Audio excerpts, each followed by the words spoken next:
welcome to our second session on purchasing an investment property.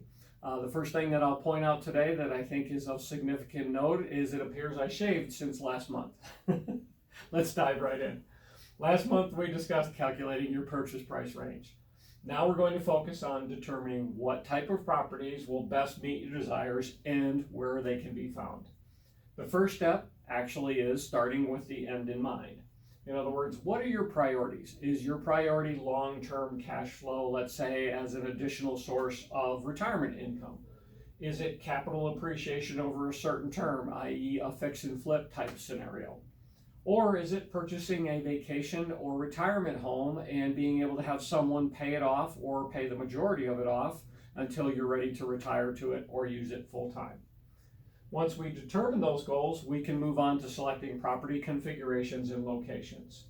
Property configurations vary greatly based on your areas of focus. For example, if you're looking at a resort property, things like looking at a 1-bedroom, 1-bath home or condo might make a lot of sense because those are the highest occupancy and typically the strongest cash flow opportunities. Whereas if you're looking at a long-term rental property in a subdivision in the form of a single family home, you'd want to focus on at least a 3-bedroom, 2.5-bath configuration because those would be the most popular configurations, the easiest to rent, and typically the best cash flow.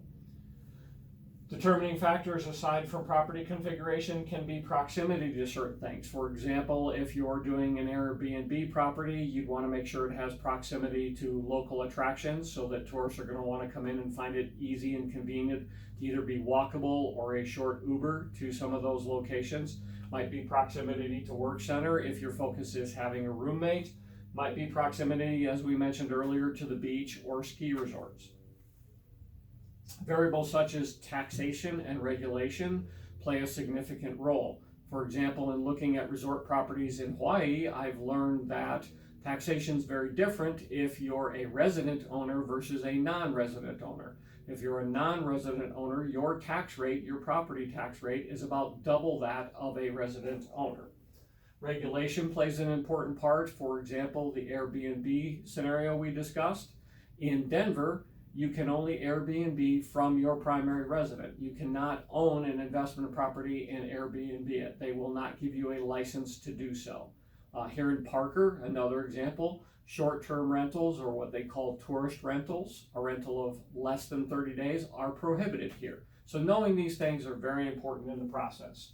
If you want to purchase a property, like I said, for Airbnb, will the community allow you to do so? Once you've identified these properties based on these factors, it's actually time for more math. I know you all love math. Doing the math first, though, is very critical because it allows you to do a couple of things. First of all, it's a great process of elimination for properties. You can tell right here in the office, is this a property that we should go see or is it not? It also really helps you because it allows you to develop strategies prior to even going to the property so you can be more effective when you're standing in the property at assessing it and also coming up with alternative game plans if you notice that perhaps it needs a little more work. We can look at the worksheet and go, okay, can we, based on the numbers that we've worked up, can we still purchase this property and make the numbers work if we have to say put $10,000 additional money into capital improvements? Or do we need to try and negotiate that right off the purchase price? Every property gets its own worksheet. Got a quick example for you here. Description of the property, projected rent, a breakdown of anticipated expenses would give us an actual net cash flow.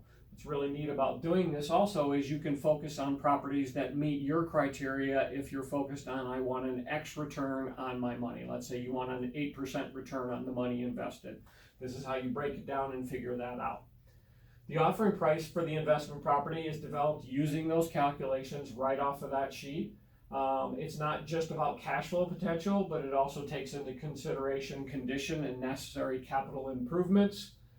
The thing about real estate that is always said and will always be true, you make your money in real estate when you buy it. Purchase price, location, overall expenses of ownership, rental income, they all set the stage for cash flow and appreciation. Let's review some of the main takeaways from this session. Having a solid financial plan is critical.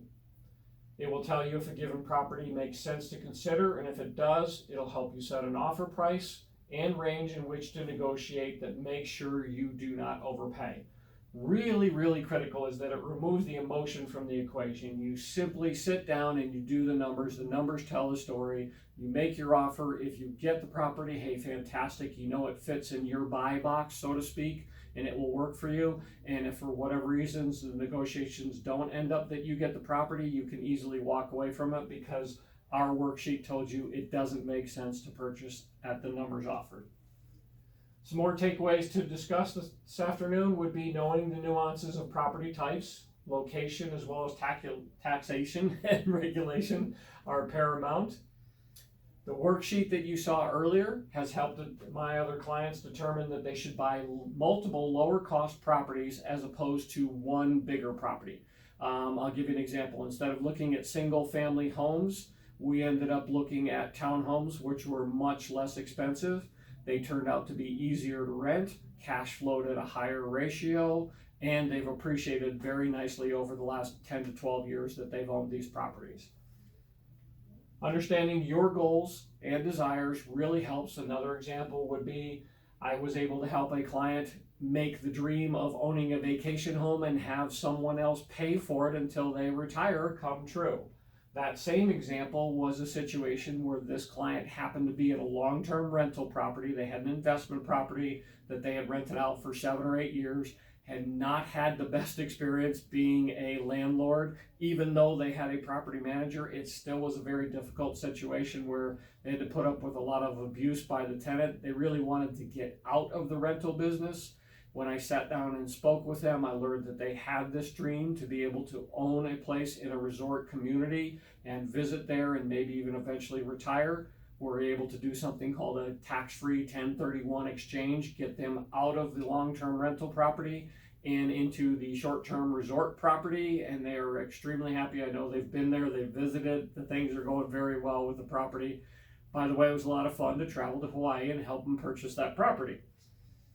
Some other takeaways from this session are, we know what we're doing when it comes to investing in real estate. With almost 20 years experience, not just in regular residential sales, but true investment property sales, including 1031 exchanges, we are a great source for you.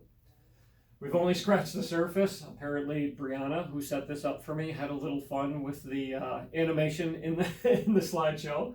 We've barely scratched the surface today on what we need to talk about, but just know that our goal is using what we know to protect you and serve you well.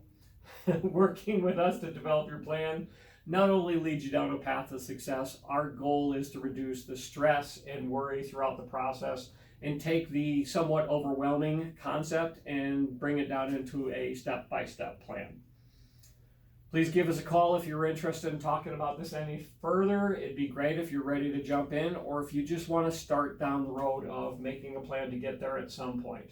I do have plenty of success stories to share, and we want to thank you for watching today. Thanks as always for your repeat and referral business. And as we love to say, we love all our clients, and more importantly, they continue to love us. Thanks for watching, and I'll talk to you soon.